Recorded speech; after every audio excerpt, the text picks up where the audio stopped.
A Bullet in the Ballet by Caryl Brahms and S.J. Simon. Abridged and read by David Rumelle. Episode 9. With the gala performance of the Jinx Ballet Petrushka fast approaching, all eyes are on whom will be offered the fated role next. For the London season, Navagno had installed himself in a semi-detached studio in Bloomsbury. Quill and the Ballet-Medico, reaching the Mews at 11 o'clock on Sunday morning, had no difficulty in finding it. A scowling garage proprietor led them to a door through which an alarming fanfanade of discords was penetrating, and callously left them to their fate. "Prokofiev," said the Ballet-Medico. Quill knocked, but realising immediately that this was a mere waste of time, entered. Deep in an armchair, screened by a cloud of smoke, Navagno was listening entranced to his portable gramophone. He was wearing a high-necked Russian blouse of luxurious plum velvet, flannel bags and camel hair bedroom slippers. He waved a vague welcome at his visitors. "Sit down," he said. "Listen." The Ballet-Medico made himself comfortable on the wicker basket that had once belonged to Stroganoff. Quill selected the collective works of Proust. They listened while the record screeched itself to a close, and it was not until Navagno showed every sign of putting on the other side that Quill intervened. He began. "Later," said Navagno. "First we must listen to this." "It is to this music," he announced, "that I had the idea magnificent for a ballet." The Ballet-Medico moved restlessly. "It is called," said Navagno, oblivious, "Table d'Hote." He started the record. "The action, it takes place in a restaurant. The backcloth is a bill of fare. I compose it later. It is decided only that it will be symbolic." The Ballet-Medico moved restlessly. "It is called," said Navagno, oblivious, "Table d'Hote." He started the record. "The action, it takes place in a restaurant. The backcloth, it is a bill of fare. I compose it later. It is decided only that it will be symbolic." "And that," said Quill ingratiatingly, as a succession of crunching sound ruined the morning sunshine, "is the heavy-footed waiters shuffling?" "On the contrary," said Navagno. "That is the celery." Quill subsided, but the Ballet-Medico took action. He crossed the gramophone and stopped it. Navagno looked at him like a hurt child. "Why did you do that?" he asked. "I've heard enough," said the Ballet-Medico. "I'm sick of your universal eaters." "But they are symbolic." Absently, Navagno picked up Quill's cigarette, lit his own, and tossed the detective's carelessly into the waste-paper basket. "Appetites," he explained, "are universal. Man is hungry for food. The nations, they are hungry for territory." "Appetites," said the Ballet-Medico, "are not balletic." The yell of rage that Navagno let forth told Quill that it was time for him to intervene. He'd come here to discover if the genius was mad, not to goad him into it. "I enjoyed your Gare du Nord very much," he said placatingly. "You enjoyed it?" said Navagno, livid. "This ballet that should shake you to the very soul, this ballet that is in an abyss of all suffering, that is black with the despair of the world and the futility of endeavour, you enjoy it?" "Very much," said Quill. "No doubt," said Navagno cuttingly. "You enjoy also Sylphide and Petrushka." "Ah, they're real ballets," said the Ballet-Medico gloatingly. "Though not, of course," he added, "as performed by the Stroganoff Company." Another scream of rage came from the doorway. It was Stroganoff, almost dropping the package he was carrying in his fury. "That," he said, "is the libel. It is also not true." "It is the last privilege that you shall have from me," retorted Stroganoff. "From now on you pay for your seat, and I see to it myself that they put you behind pillar. Still," he resumed, "it is not to debate with the quacks that I have come to see you this morning." Navagno was immediately on the defensive. "If it concerns that cheque you change for me." "Mais non, mon cher," said Stroganoff. "That is all right." "All right," echoed Navagno incredulously. "The bank, they have paid." "Doubtless they will do it shortly," said Stroganoff consolingly. "And if not, poof, it matters nothing. We are artists, you and me, and not doctors." But Navagno still looked puzzled. "Look," said Stroganoff, getting busy with his parcels. "I bring you little present. Foie gras." He deposited the package on the table. "Champagne." He produced 2 magnums, and a little caviar to tempt the appetite. Navagno circled the display warily. "Why you bring me this?" "It is the compliment from one artist to another." Navashno brooded. To Quill it seemed that something was preying on his mind. "You change me, small sheik?"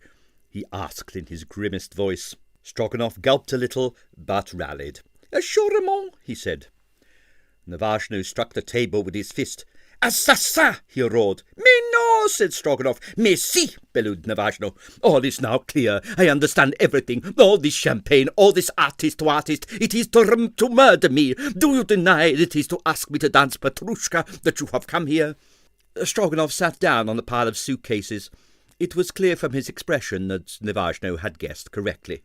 "There is no danger," he said coaxingly, "and as Petrushka you will be superb." "I shall not be superb," said Navashno. "It is a role I do not covet. The ballet, it is old-fashioned, and the symbolism, it is for the children." Stroganoff still pleaded.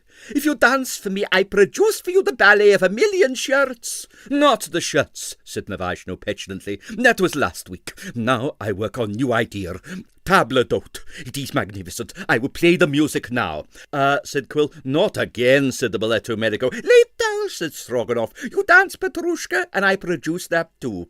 "What will it benefit me if I am dead?" asked Navashno. Stroganoff switched his attack to a new angle. "To die for your art is the greatest thing of all." Navashno nodded. "There I agree. To die for Gardiner, that is the death glorious. But to die for Petrushka, that is merely silly." "In that case," said Stroganoff nastily, "I take out the cheque from your salary. Also I take back this caviar to give to Kasha." "You can take your champagne too," said Navashno defiantly, "and all your friends with you. I desire to work." But before Stroganoff could collect his bottles, there was an ecstatic shrill from the door. "Champagne!" Arienskaya hurried in. "What is it that we celebrate?" Putik, too, had reached the table and was examining the bottles lovingly. "Moi Chandon," he announced happily. "It is my favourite." "Where are the glasses?" demanded Arienskaya, always practical. "There aren't any," Quill prophesied. He was right, but the Ballet-Medico came forward with a quantity of cups. Puchik opened the bottle. "To what?" repeated Arienskaya, passing up her cup for a second helping. "To what is it you said we drink?"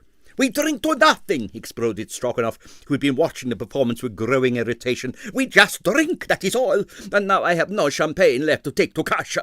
"Oh, it is his birthday?" asked Arienska, interested. "No," said the Ballet-Medico, rushing in. "It's the Stroganoff idea of a Petrushka." "He will not need coaxing, that one," said Stroganoff, looking meaningly at Navashno. "He put his art before everything." Puchik looked depressed. "He is very young to die," he said sadly. The bland assumption by everybody that the next Petrushka would die as a matter of course wounded Quill's professional pride. "The police have the situation well under control," he said. "He will die," stated Puchik, unimpressed. "That poor young man." Arienskaya crossed to Quill. "He must not die," she said earnestly. "He is a dancer of great promise. So you must guard him with your life, or else the little Rubinska, she will claw your eyes out." The waste paper basket burst into flames. They were all mad, decided Quill drearily. One as mad as the other. On Monday, Kasha had caviar for breakfast. He was not very fond of caviar for breakfast, and he did not grudge the 3 reporters who kept him company their share. The Monday press had found its hero. Kasha Ranievsky was news. "New star to dance Petrushka," said the early editions. "Kasha Ranievsky to challenge death. Young dancer in fatal role." By lunchtime, Kasha was startled to find that he had given a special interview to the Daily Distraught. "My art," he had apparently told Petunia Patch, "it is to me everything. The ballet Stroganoff, it is like a father. Vladimir Stroganoff is a wonderful man." The source of this message was easy for Quill to divine. When he ran into Stroganoff during his barren plodding around the theatre that afternoon, the latter not only admitted it, but went so far as to complain of the cutting. "They do not print my picture," he said peevishly. Evening found Kasha under contract to write the story of his life, loves and art, with a prudent clause appointing an experienced executor to complete the work in the event of premature death. Quill was dreading tomorrow night's gala. The Snarl was dreading it too. All Scotland Yard was jumpy.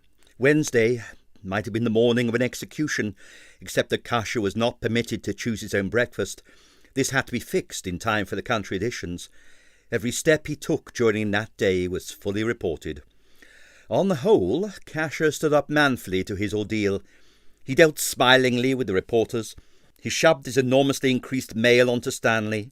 He made friends with the plainclothes men who surrounded his rehearsals.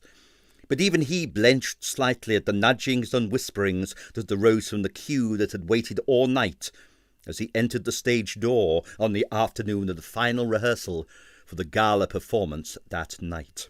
In the theatre, all was frenzy. Crash! One of the balconies had collapsed. It had never been designed for 10 stalwart policemen and as many of the cast as could crowd themselves into this exciting vicinity. Sergeant Banner disentangled himself from the wreckage, adjusted a Russian beard, and ambled embarrassed over to Quill. "How do I look?" he demanded with diffident pride. "Awful," said Quill candidly, and wandered off to be collared by Arienskaya. "It is hopeless," she shrilled. "You take them away immediately. Your policemen, they ruin my ballet. They will not mingle." Quill protested, "But they only have to walk about."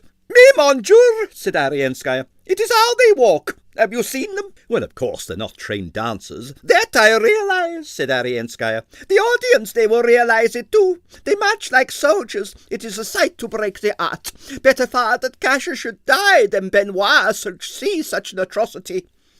The balcony had been bolstered up again, and such of the company as could be cajoled were clambering onto it. Storms were brewing everywhere. Always temperamental, the Stroganoff company had reached the pitch of nervous frenzy. The plainclothes men stood dazed, helpless breakwaters in a sea of emotion. Only Casher was calm, the fatalistic calm of the Slav, as Petunia Patch was at that moment phoning her office.